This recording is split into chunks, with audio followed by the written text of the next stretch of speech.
Ang buhatan sa San Carlos Integrated Housing Authority sa City Mayor's Office mipahigayon na sa pag-andam sa mga papeles alang sa titulo sa mga beneficiaries sa Barangay Guadalupe.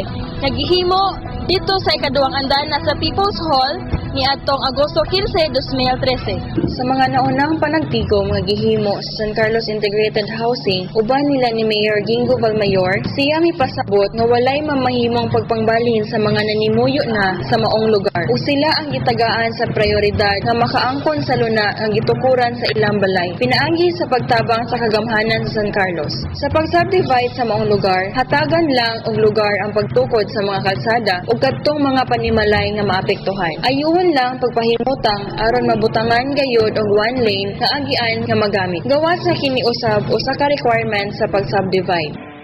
Dalan dito sa sulod sa baryo, ang mga dalan. Na uban ng mga balay na igo, irog po. Ang uban naputol kay naigo dalan.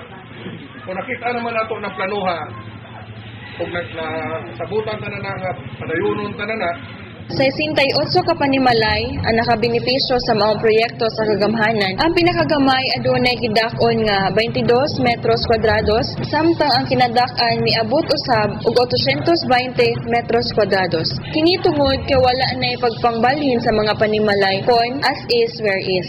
Sa pag-fill up sa application for residential patent, ang mga gikinahanglan nga ipakita mo ang marriage certificate, community residence certificate kon sidula, voters ID o voter certificate, birth certificate o death certificate kung ang bana o asawa patay na. Kung ang nanimuyo nga magtiayon parehong patay na, gikinahanglan nga ipresentar ang usa ka declaration of heirship. Pag matuod nga siya mo ang ibinlan sa maong propiedad.